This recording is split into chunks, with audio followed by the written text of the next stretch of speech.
You know, I love podcasting. I have since 2006, back when you had to use like a Dixie cup with string to make the thing work. And that's why I'm so excited that we recently moved Mysterious Goings On to Anchor FM to record our podcast. I gotta tell you, I don't regret it a bit. If you haven't heard about Anchor, it's the easiest way to make a podcast. Let me explain.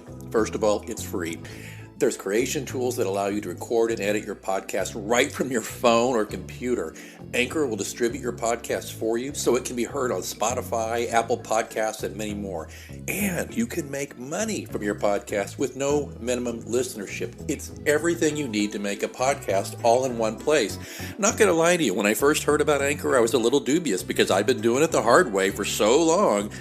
But I got to tell you, it's very easy. Use a Stripe account. Get sponsors. You're not paying monthly hosting fees. The sound quality is great. The distribution is phenomenal. Friends, download the free Anchor app today if you want to start your own podcast, or go to anchor.fm to get started. Remember, you heard it here first on Mysterious Goings On.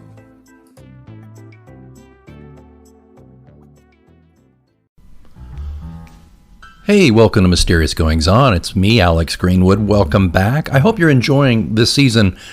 I am. I'm talking to so many interesting people, not just inflicting my monologues on you this season. I'm trying to bring in more people involved in the creative arts, in my opinion, the creative field. I'm talking, as you know, we've spoken to, or going to speak to people who have been broadcast personalities, actors, dancers, innovators in lots of spaces. And I was thinking about this, and I kept thinking, geez, I want to just kind of open my Rolodex to people I know. And I thought, oh my God, staring me in the face is a guy who has been a friend of mine for well over 30 years. Oy. And what's interesting about him is he designs things that you don't see. Now, let me explain. You see them all the time, and they generally make your dining experience wherever you might eat at most, especially most national chains or regional chains, but some mom and pops. He designs things that makes the dining experience and the quality of the food better. And we're going to talk to Brian Hutton about that right now. Brian, welcome to Mysterious Goings On. Thank you. It's great to be here. Did I phrase that correctly? Yeah. I mean, I develop products for restaurants, both commercial restaurants. So you mentioned the chains, and independent restaurants. You'll call them mom and pops, but independent restaurants. But also in the non-commercial space, places like colleges and universities, the military, secondary education, primary education, all those places, anywhere where food is being served, I'm trying to develop products to make the food look better, taste better, be safer, and I go from there.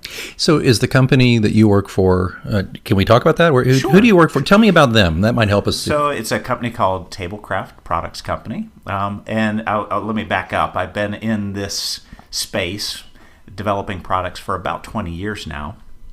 The company I work for now is Tablecraft Products Company. They are a family-owned manufacturer and importer of products for food service. They're best known for some innocuous products that are crucial to the operation of a lot of fast food restaurants. Things like plastic baskets for sandwiches and French fries. Squeeze bottles is another core category. So all the many of the squeeze dispensers that you see that are dispensing ketchup, mustard, on your sandwich prep tables, as well as the ones that you might see at a red thing on the table at a diner. That's us. But you can also use those, and I've seen this, famous chefs use those to create little designs on the plate. And sure, yeah, absolutely. And there's for decorating and for sauces. We have a high heat version that can sit in warm water. So if you're doing a caramel or a chocolate decoration on top of a dessert, It does. It's funny because I saw on one of my shows, a cooking show, the chef used the squeeze bottle and then he took a toothpick and ran through it and make it decoration. So you eat much with your eyes as you do your mouth. So that visual appearance, that's where a lot of the chef's creativity comes into play, and that's one of the spaces that I do a lot of product development.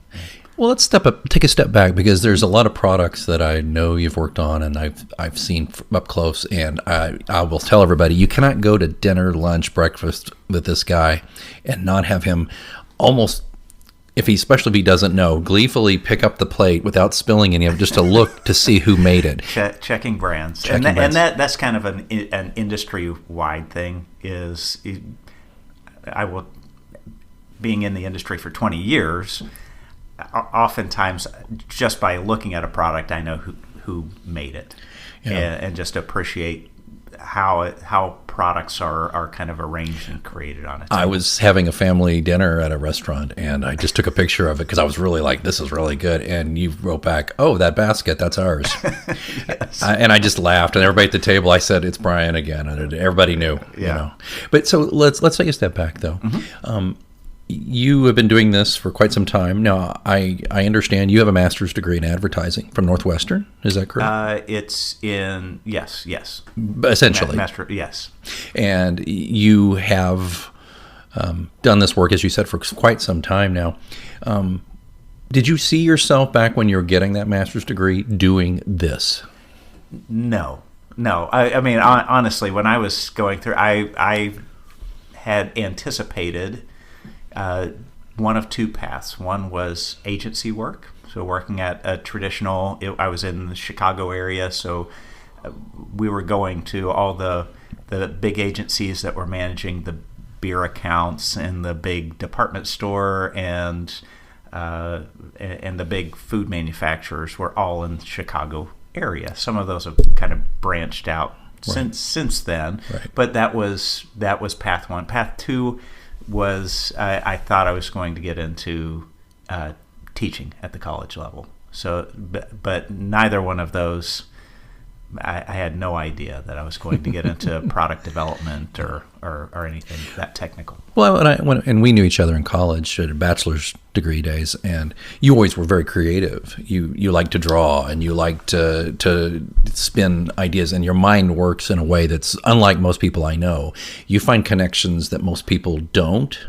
It seems to be a feature of not a bug, a feature of your brain that I've always admired. And to a degree, I have a similar skill, but it's not the exact same way. Mine's more with words. Yours is more with concepts, it seems. Yes, I think so. Yeah. And it's actually served me very well on the product development side, obviously, is finding maybe a dissimilar product in a completely unrelated industry and finding ways to interpret or use that technology to help the industry I'm in. So how and I want to get into the creative side of it again in a moment, but how crucial is product development in this industry? Can it make or break a restaurant? Yes, yes, certainly, and most people will focus on, I'll use an industry term, center of plate. So most chefs traditionally are focused on the food presentation. However, because the visual piece of it is critical to the success of that restaurant, then it's as important as the food. And I think I relayed an example to you previously, which is a burger and fries wrapped in paper is going to be one price. Call it that's a $7 meal. If you take it out of the paper, put it in a plastic basket, it's a $9 or $10 meal. You take it out of the plastic basket and you put it on a wood serving board with a stainless, the fries in a stainless steel. It's now a $13 or $14 meal, and then you put it on a high-end porcelain or china plate, and it could be a $20 meal. So just by how it could be virtually the same food cost, but by changing the presentation, you really define what you are as a restaurant, from a simple fast food to a high-end full service type. Is that so? When you keep the hot side hot and the cold side cool, like McDonald's did with what was that, the Arch Deluxe? Was that the Arch something like that? Yeah. And, no, it was the McDLT, wasn't it? Yeah, that's so fascinating, because if you go to a higher end burger place like Red Robin. Sure. Yes. And with Fuddruckers is different, though, I think. I don't know if they serve it the same, because you're building your own at Fuddruckers, I think so. But let's think about Red Robin. They seem to have the higher end serving, like you're talking about. The food comes out, it's a burger, right? But it's a gourmet, deluxe, incredible burger. And I think that it's funny, I hadn't thought of this. So if I were to have a Red Robin burger served wrapped in a piece of paper, it'd still be tasty, but I would think twice about spending $15 on it. Exactly. Wow. Exactly. It's all about presentation. Yeah. So that's one line of products. The other is a huge focus and a huge concern in the industry is food safety. So I develop a lot of products around food safety. So that's in the back of the house, in the kitchen, how to keep the knife or cutting board that you use for raw meats from being mixed with the same cutting board that's being used for strawberries or lettuce. That's why they color code a lot of the exactly. Right? So the whole concept of color coding and food segregation and what they call HACCP, which is an acronym for hazard analysis and critical control points. You identify these areas that are hazards, where the most mistakes happen, and you try to find ways to either completely avoid or mitigate those risks. So you invented that? I did not. I was going to say, it's like that Albert Brooks movie, Defending Your Life, and he goes, what did he say? The guy he met up in heaven or wherever they're going, he said, I invented... What did he say? Totally nude? Yeah. You remember that? He's like, that was me. That was me. Yeah. Before that, they were all just nude. Nude. And it didn't go anywhere, but I added totally. So you're rather accomplished, and I know this partially because I vacationed with you. And let me just explain. See my products. So we were at a resort in Jamaica, our families together, and I don't remember exactly the circumstances, but we saw a cart that you had designed for a previous employer, I believe. And you said, that's one of mine. And so, of course, me being obnoxious, I go over to the lady who works there and said, do you like this cart? He said, oh, yes, it makes my job so much easier. I said, you're looking at the guy who invented it right here. And I'm pointing it. And Brian's all like, embarrassed, but I was part of a team. Yeah, that's what the first thing he says, of course. But it was so funny. It was just so interesting because she legit said this thing really did. And what I admired about, because I look at the cart, and I know a little bit about your industry. I've dabbled a little. I've worked with some companies, as you know, and that you actually got me in the door with, and I learned a lot about.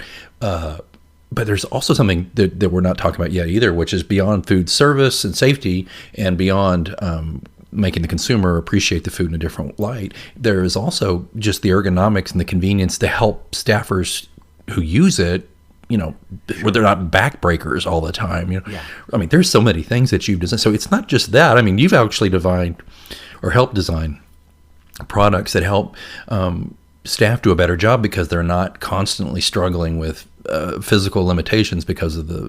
Sure. Yeah. Improving efficiency is important. I always think, as a person running a restaurant, the last thing they want to think about is a product, an equipment and supply product. They have so many other worries. So they have insurance worries, they have staffing worries, they have food cost worries, they have food waste worries. The last thing they want to think about is a basket or a tray or a tumbler or a cutting board. So I think one of my key roles is making something, function well and make their jobs easier to do. So I always try and keep that in the back of my head when developing products. Let's talk a little bit about your process. And I'd like to use an example of one of your most celebrated designs and successes. We were talking about burgers earlier. Yes. You created the Better Burger. Better Burger collection. Well, and I'm asking you online here, so if it's not cool, we'll edit this. But I mean, can we use a picture of that Sure, I think so. Just so people can understand what you're doing here. Yeah. But if you would, though, go ahead and let's assume we have a photo of it in the show notes. Okay. What is it? And tell them what it is first, if you don't mind. I don't mean to tell you how to do the interview, but just so we can get our mind around it. Tell us what it is first, and then if you don't mind, I'd love to hear your process. How did you come up with this? Okay, so the Better Burger collection is the industry has been upscaling fast food for close to a decade now. What was traditionally, my generation was very comfortable going to a fast food restaurant, but you wanted to go out on a nice night out, you would go to a casual theme restaurant. Mm-hmm. So fast food, think of plastic tray, disposable packaging, McDonald's, counter service. Yeah. And then casual theme was sit down restaurant. Staff would wait on you at as you sat there, like an Applebee's or a Chili's. Chili's, Red Robin. Red Robin. Yeah. Sandwiched in between there has evolved what is known as fast casual, and that is sometimes usually counter service, but it's a higher quality of food than traditional fast food, and so this is a kind of an emerging area. Is that Five Guys, or are they still considered the more casual or the fast food? That's another little niche called Better Burgers or so it's basically the top end of fast food. Okay. So I would think something like Payway, if you've ever eaten at sure. Payway. Yeah. Many would consider Chipotle in that same realm. So higher quality ingredients, usually either order at the counter and then go sit down, or you're sitting down. But there's this area has evolved over time. It's kind of just a sub-segment between the true fast food and casual theme restaurants. So you get to a little bit lower price point, but a higher quality food. Okay, so and also I have been reading a lot about how fast food is really sinking with market share. People aren't buying it like they used to. So there's this pressure, right, on is there a pressure to kind of glam up everything? I think there's some of the expectations, food expectations have risen. I think the next generation, I believe, has become more adventurous. So, though consistency is important, variety is very important. And then we could get into a whole separate discussion about convenience, delivery, and those type of things, which I think are having a negative impact on fast food. If you can call an Uber Eats and have a nice meal delivered to you and it be affordably priced, then so and it's nothing against fast food. We all love fast food, but a delivery. When I think delivery, I don't think get me a Big Mac, because, and I mean this is no disrespect to McDonald's, but if you don't consume a Big Mac relatively quickly, in my opinion, fries. Keeping the fries. Is that what it is? Really, it's the fries. Yeah, I think a hamburger, you could probably make it 8 or 10 minutes, but the fries they don't transport. So I interrupted you, and I apologize. So we were talking about how you got to the Better Burger. Sorry. Okay, so with burgers upscaling, you mentioned Red Robin, people raising their expectations.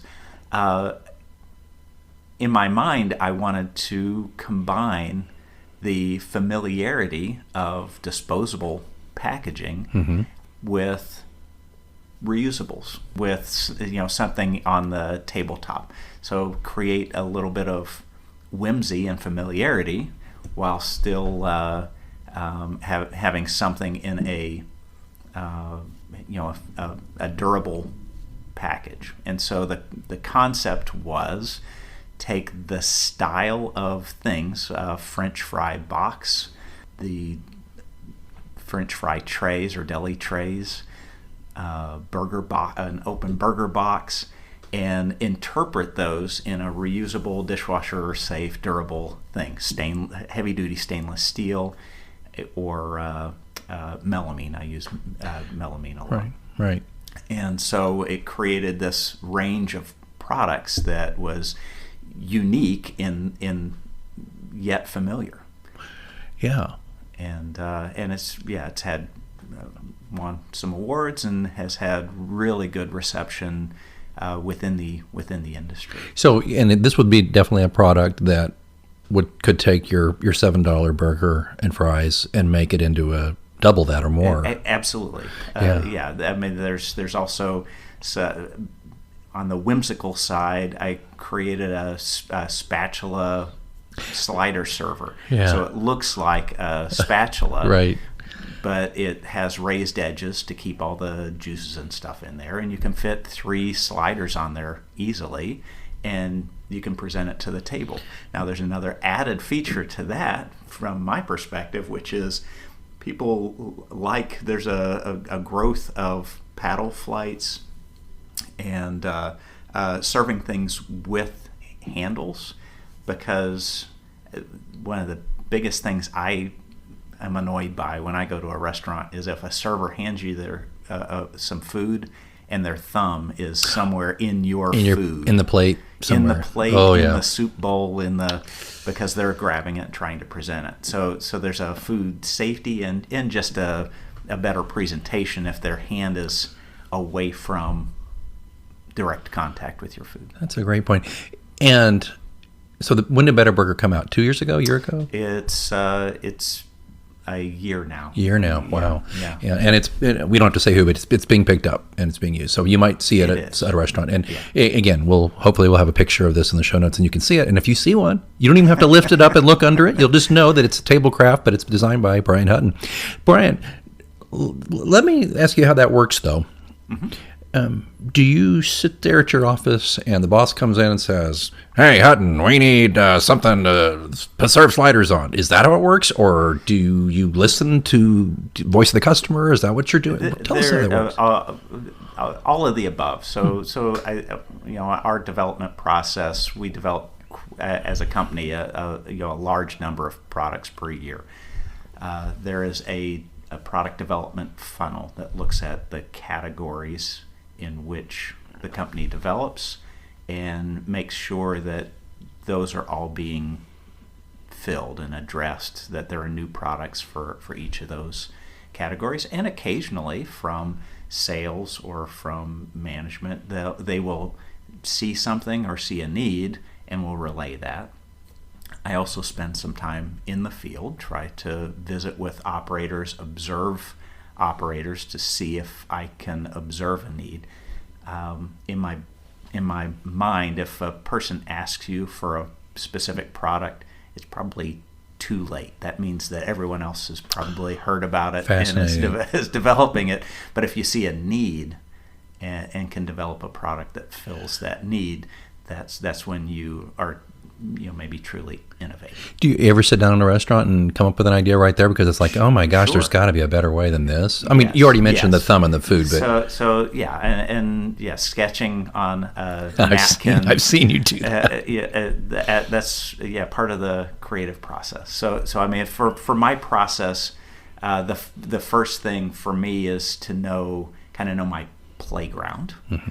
So know what the company that I work for, what are they known for? What are their sweet spot? Where do we have permission to sell? And what are we good at? So I could go to Asia. I could go, overseas and find a manufacturer to make, or a source for anything. If I wanted to start selling refrigerators, I can go find a refrigerator manufacturer and start doing that. The problem is, it probably wouldn't sell because this company is not known for those things. People aren't going to go. They're going to go to Blodgett or whoever, their big restaurant. Exactly. People. So developing within our space is the first thing. Second is observing. So observing, listening, those are far more important. Both seeing what the competition is doing, but also seeing what things are happening in the industry, what trends are out there, and talking to customers. Okay, you have this fantastic idea, and you get the green light from the boss and whomever, and sales, right? Because sales has to buy in, right? I assume if they say, "Look, man, we can't sell this. It's a cool idea," right? But so can they shoot you down? They don't have. So we talk about there's influence, right, and authority, sure, and responsibility. so yes, they can certainly influence, but if ultimately product development and the executive team decide that a product is going to be added to the line, then their responsibility at that point becomes selling it to the best of their ability. Get creative and sell this thing. Exactly. So you get the idea and it gets through all the hoops. And now do you actually go to the drawing board, or do you have people who do that for you? Both. So engineering drawings are done by, I have a designer. But you're not sitting there like at a computer-aided drafting table thing. No. That's so they'll do the CAD, and then I also have some outside resources that I will employ that have really good technical skills. Some that have really good human form and function skills. So if I needed something extra ergonomic or with multiple moving parts, then I would rely on them. I usually go to them with the gestalt, the big idea, right, something that I've kind of pencil sketched on a notepad. Sure. And then they'll develop from there and figure out how to. So from the cocktail napkin to them, basically, in a lot of ways. With a discussion. So how long just, and I know everything's different, but how long does it percolate with you? How long do you sit with it before you present it to anybody else? It varies widely. So sometimes it's days, and sometimes it could be months where I have a concept in my head and I'm trying to work it out. How would it work, or could it work? And I've got a few ideas that I've had in my head for years and still haven't been able to execute. See, this is why I wanted to have Brian on here, because most of the listeners to the show are more accustomed to talking about writing. Mm-hmm. But this is like writing to me, because I can have a short story that I can put out and I can just crank it out in a couple of days. It just comes out of me. I don't know where it comes from, and it does well. I have a short story that won a lot of awards, Obsidian, that came out of me in just a few days. Right. Won.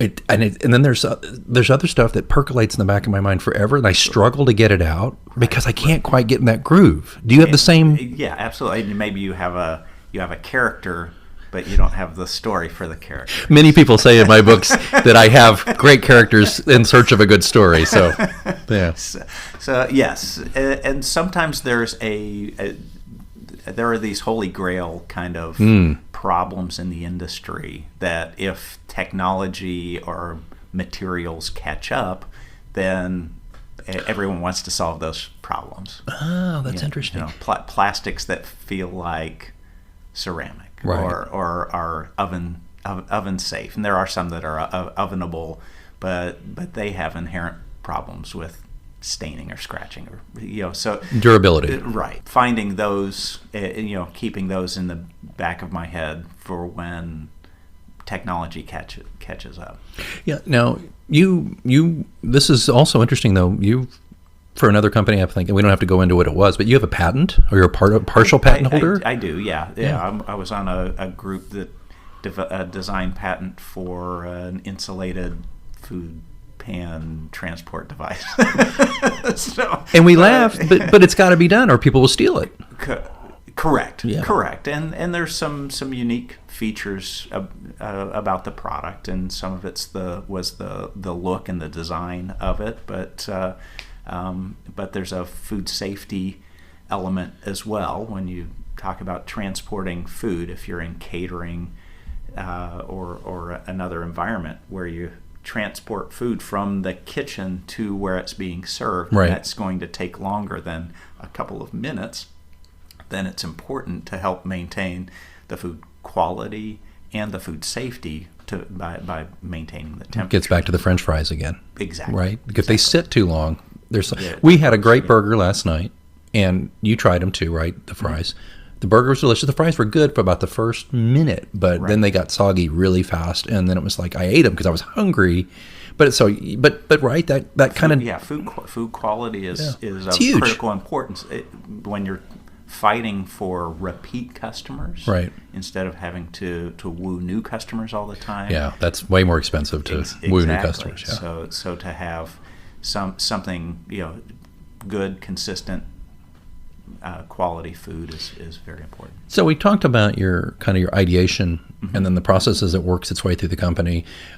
So when the designs are complete and all that stuff, and I assume you don't patent every product you do. No, either. It's very rare because it's pretty expensive to protect. And most of your stuff's fairly ubiquitous. It's just kind of a spin on what everybody's doing to a degree. Yeah. I'll call it a Me Too Plus or Me Too Plus Plus. Nice. Not true innovation. Right. There's very little. There's some out there, but there's very little what I would consider true innovation. So typically you get the design, it's all approved. Generally manufactured off continent somewhere else. Is it China a lot, or is it? Well, with this current manufacturer, it's probably a 70-30, 30% manufactured somewhere in the U.S. Great. With contract manufacturers, and then 70% made elsewhere. Is there now, of course, these are manufacturers. They take the designs and they make it. So it's not like you have to sell them on the product. But is there ever any cultural misunderstanding, just in general, about this kind of thing? It depends on how complex the design is. If I'm asking a manufacturer vendor to design something for me from scratch, and I give them an idea and they have to put it together for me, there's a lot of room for misinterpretation and challenges and a lot of back and forth. I call it playing Find a Rock, where you tell them, hey, go find a rock, and they bring back a rock, and I go, oh yeah, that is a rock, but I wanted a big rock. And then they go, bring me a big rock, and I go, this is a smooth one, I kind of wanted something kind of jaggedy. And then they give me a jaggedy rock, and I go, well, this one's gray, I really wanted something reddish. That's the kind of back and forth. And then if you have, at a minimum, you've got 1 to 2 days between most correspondence just because of the time difference. I will Skype call them regularly if on certain projects.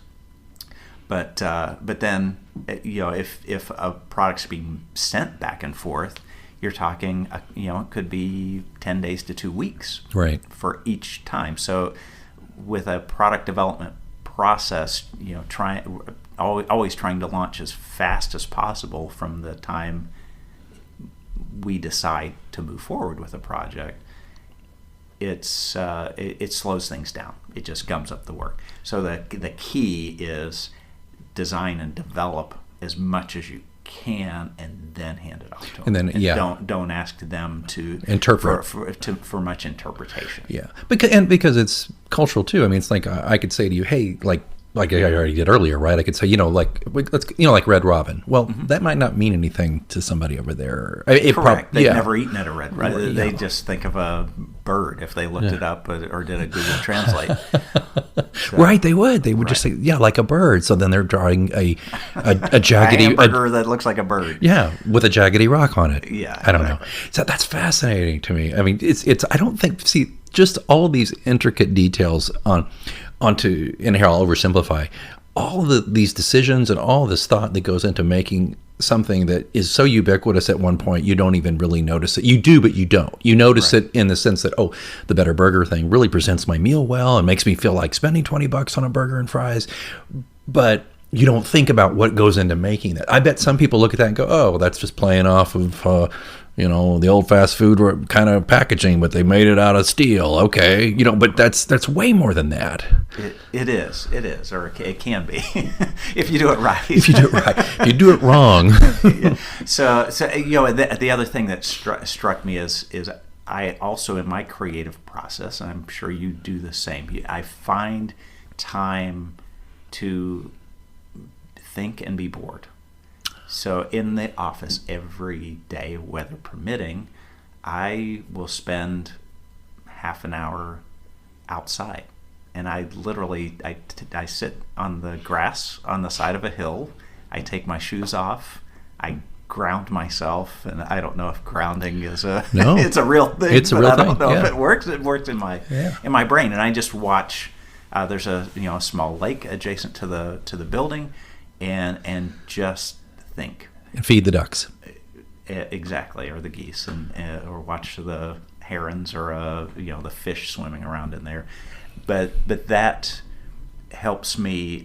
I think being disconnected from the Pavlovian dinging of the emails coming in, and just the constant interruptions and interactions, which I treasure the interactions, but I also need, as part of my creative process, to get away and just think a little. Anybody ever said anything to you about it? Most people are. Everyone's. Sometimes they'll see me with my shoes off and they kind of make fun of me. But for the most part, very very supportive, because the proof is in the pudding. If we get results, we're developing unique products that answer industry needs, then that's what it's all about. I happen to agree. There's a couple of things people who listen to this show and look at my social media know is that I work out every day, but also one thing I do a couple of times a week is I do a little bit of forest bathing. There's a woods with trails near my house. It's about a 1.5 mile walk. You can hear a little bit of highway, but not much, especially when everything's in bloom like this time of year. And that really helps me, get away. As you said, the Pavlovian ding of the email and the phone ringing and people coming by, well-meaning people who chickadee-chack and want to talk to you about stuff. So that's an interesting part of your process. So your job, you mentioned how you're at the office and you're in Chicago area, right? Correct. But you have to travel a fair amount for this job, or somewhat? Less. Throughout my career, I've traveled. Gone. My travel has gone up and down. I will try to get to. There's a large show in Europe called Ambiente, which is home and housewares focused, but there are some great trend spotting opportunities. And then I try to go to Asia at least once a year, but usually a couple times. Like Hong Kong or? Hong Kong, and then there's a large show in Guangzhou that's twice a year. And then if there are vendors elsewhere throughout the country, most of the vendors that I deal with in China are in that southern area, but some are in the up in the northwest. So if they're making glass, cast iron, wood products, a lot of that comes from further north in the country, and then most of the injection molding, plastics manufacturing, assembly, light assembly, that type of stuff tends to happen in the ports closer, in the south. You also served in the U.S. military. Yes, you were an officer in the military. And what I want to know about that is, and you did that after graduate school? I did. Yeah, you were unusual. You were the old man, weren't you? Yeah. I was. Sure. But here's what I want to ask about that. You were in the service, was it 6 years, something like that? More like 4. 4. And you worked for, you jumped out of airplanes and things like that, but you also worked in an area that took care of, what corps were you in? I was an adjutant general. Adjutant General Corps. Yes. And that was taking care of people. And Was there any creative? I'm see where I'm coming with this. Finally, was there any creative problem solving in the military that you could do or wanted to do and frustrated you that you put into practice now? Yes. Well, so you have to get into the Wayback Machine. This was in the 90s. So there weren't cell phones then, or they were probably car phones. They were like the Lethal Weapon one. Remember that? Yes. Riggs and Murtaugh. They're on a deployment. There was not the kind of technology that we have today. So one of the biggest challenges that the military faces, or did when I was there, is that it was explained once that you have moments of terror, a lifetime of boredom interrupted with moments of sheer terror, and that's what most infantry people were like. So you would go out, and you were in this scary environment, and then you would spend days doing absolutely nothing. So one of my roles was finding ways to keep them entertained. So morale, welfare, and recreation fell under the purview of my department. Postal fell under my department, and so it was critically important to make sure that the mail got there. And so all of those any soldier packages and letters. Oh yeah, like they would do back home for, like on MASH, mail call was like a huge deal, right? Correct. That's not a joke. Correct. They were looking forward to this. It is changing a little bit again with the easy access to easier access to a cell phone and international plan. When I was stationed in Germany, it was 50 cents to $1 per minute to for a phone call from landline to landline. And so, most soldiers couldn't do that, at least couldn't do it regularly. Right. And so keeping them entertained and keeping them out of trouble was a very important part of my job, and it required a lot of creativity. Right. And thankfully, the post-Vietnam military did appreciate the soldiers and did invest in things to help them along. But was creativity welcomed? To a degree, I think it's back to know your playground. So I had to work within both the financial constraints and the exercise constraints of my department. Yeah. So, did that go find a rock in a way too? Did you have to work for for generals and colonels and majors who perhaps maybe were older and didn't quite have as good an understanding of the people you were serving as there were some at that time most of the higher ranking folks were Vietnam vets. Okay. So the tough it out mentality, just figure it out. You're a grunt, so you're going to be bored. Yep, I was bored when I was in Vietnam. You'll figure it out. Right. Versus, I think there were also a large group of those folks that came out of Vietnam saying, we don't want soldiers to have to go through the same things that we did. Mm-hmm. And we don't want, we want to avoid alcoholism and drug use use and addiction in our ranks because we know what effect that has on the unit. Yeah, the deprivations are part of the deal, but if there's a way to ameliorate that, why not? Exactly. Yeah. Exactly. So, and it's funny, and it's not really our discussion, but nowadays with cell phones and things, I wonder if there's more problems though, to some degree, because you've got these young kids serving in infantry who've got a cell phone, and maybe they're, we're going to do maneuvers somewhere tomorrow, and maybe that's not something that people should know about. I'm just I'm sure there are people taking cell phone videos and things that they shouldn't because of it's classified. Right. But there's, I'm certain, also distracted soldiers have got to be a problem. Yeah. Where you're supposed to be on watch, looking out for a potential threat, right. and you're scrolling through the social media feed. Yeah. So let's get back to what you're doing now. Speaking of threats, how competitive is your business? Is it a really? I wouldn't call it cutthroat, but you have some cutlery. There is some healthy competition.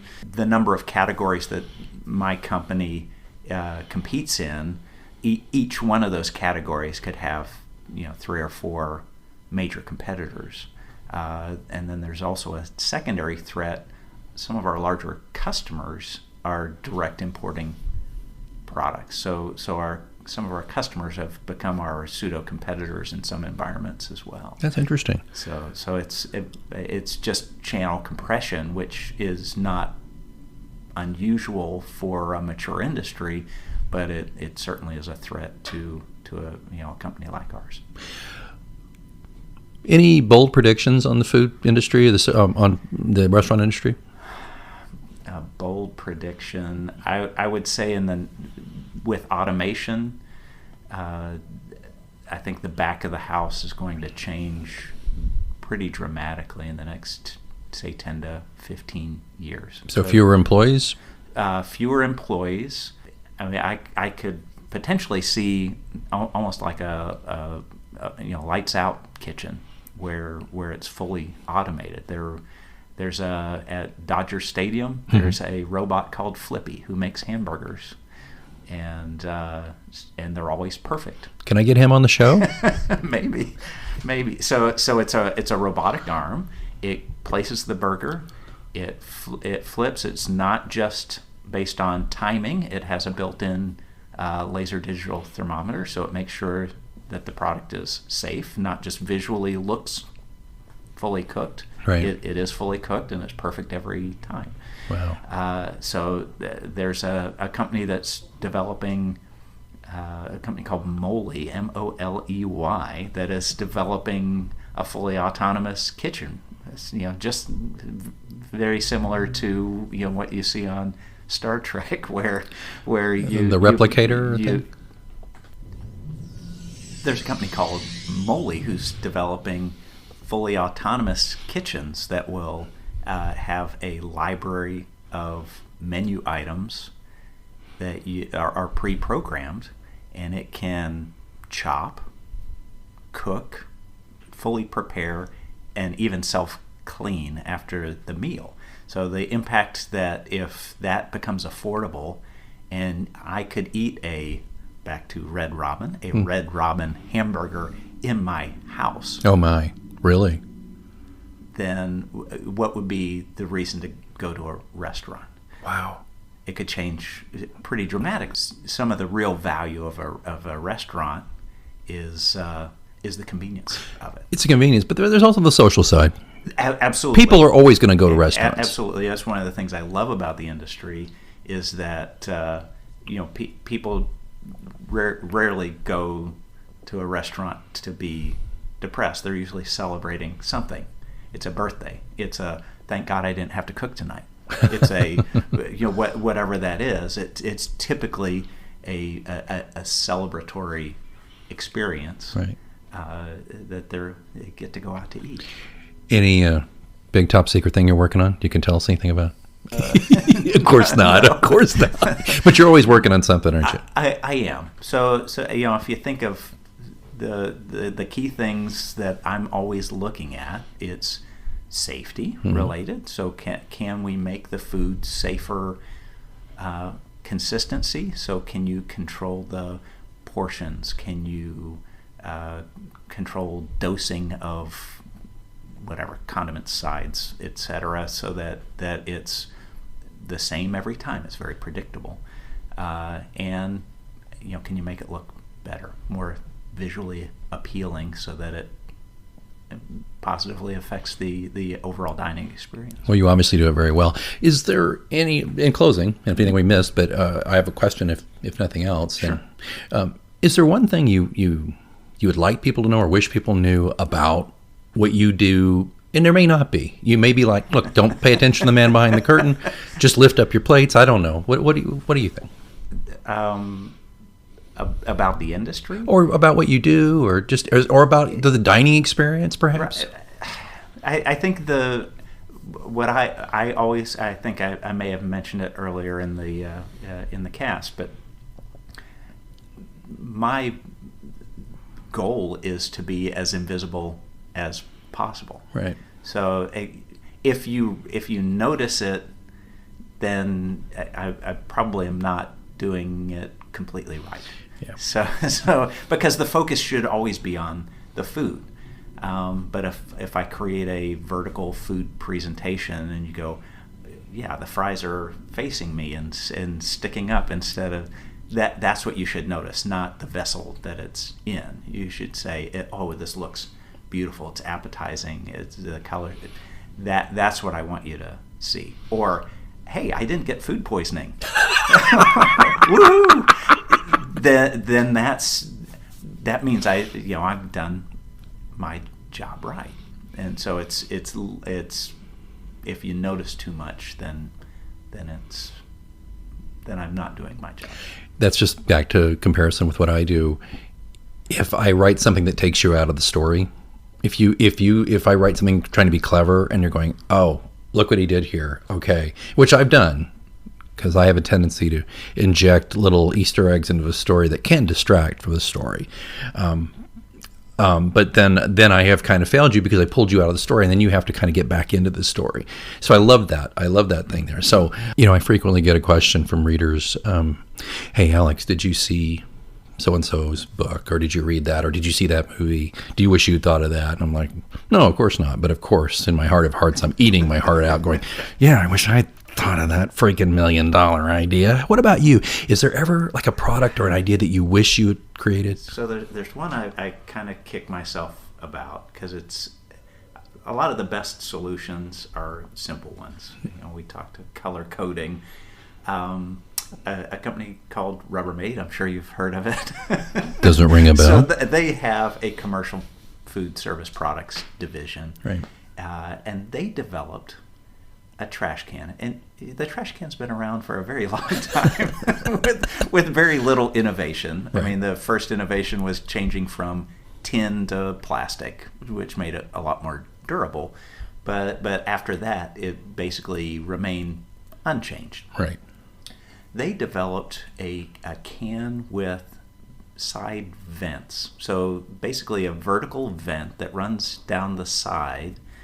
And in a commercial kitchen, you have a lot of wet product because you're removing food, and so the can liner sealing against the can is a huge problem, because the amount of lifting force it takes to pull the can. I used to work in fast food. I remember this. It's horrible, and strain and back related injuries is a huge problem in the industry. Well, they created a venting system that reduces, it breaks that seal between the liner and the can and reduces the lifting force required to lift it out by about 40%. That's brilliant. And so simple, and it is actually something that your listeners can do at home. If you can get like a PVC pipe. Mm-hmm. Cut it at an angle so that air can travel through it, and put it in the can before you put a can liner in. It'll break that seal. So you could do that at home, or you could buy the Rubbermaid can if you can find it, although most of them are commercial sizes, so not real functional in a kitchen. It's a brilliant idea. Yeah, it was, again, a very simple idea, but the result was it was really good. Yeah, when I was in high school, I worked at Chick-fil-A, and I remember those massive, the big square cans, and we would, the lift that was required, and we had some particularly young women who, high school age, they just didn't have the upper body strength to even get a full bag out of the can, and I'd have to go help, or Sure. and then so that would have been a really great thing to have. Yeah. And this was patented, I think, within the last 10 years or so. See, but that's the thing. Your mind is open to these things. Like, you'll see this something like this down the road, I'm sure, and Right. and you'll solve that problem. Yeah, exactly. That's my hope. I've got a couple of things Percolating, milling about in there, and I love that show Connections. Do you remember that? Old show? Yeah, I do. Yeah. So I've got a couple of those rattling around in my head right now. That's why we need people like you who are thinking at things from a different angle, and kind of like that design. You're relieving some pressure to make our lives a little better, and that's pretty cool. Yeah. I have so enjoyed learning more about what you do, and I hope you listeners have as well. But Brian Hutton, thank you for being on MGO. My pleasure. Yeah, it's Maybe great. we can get together again sometime. I would like that very much. And listeners, I appreciate you tuning in here, and I'd appreciate it if you tell other folks about this, especially if you enjoyed this kind of fascinating look behind the curtain of creativity in areas that you might not expect to find it. And we're going to be doing a lot more of that on Mysterious Goings On as we continue. But as ever, the clock is ticking, and I have some writing to do, and you have some reading to do. I think you know what that means. You can find out more at pilotscross.com, Pilates cross.com, or you can find all of my books on Amazon.com in ebook, paperback, and in two cases, audiobooks. But anyway, I'm J. Alexander Greenwood. You can call me Al. This was Brian Hutton, our guest, and you've been listening to Mysterious Goings On. Until next time, keep reading. It's a great time to get a great deal on a new car when you get approved for an auto loan from PenFed. Our Powered by True Car rates are as low as 1.39% APR on new vehicles. Finance for a longer term to lower your monthly bill. Plus, take up to 60 days to schedule your first payment. Join PenFed, and together we'll keep you moving forward. Anyone can apply. Visit penfed.org/auto or call 1-800-247-5626. To receive any advertised product, you must become a member of PenFed, insured by NCUA. From regular expenses to occasional splurges, there's a lot to buy. Why not get cash back every time you spend? With the PenFed Power Cash Rewards Card, you get cash back on every purchase. That's everywhere, every time you use it. You can even earn a $100 statement credit when you spend $1,500 in the first 90 days. Visit penfed.org/powercash to apply. To receive any advertised product, you must become a member of PenFed, insured by NCUA.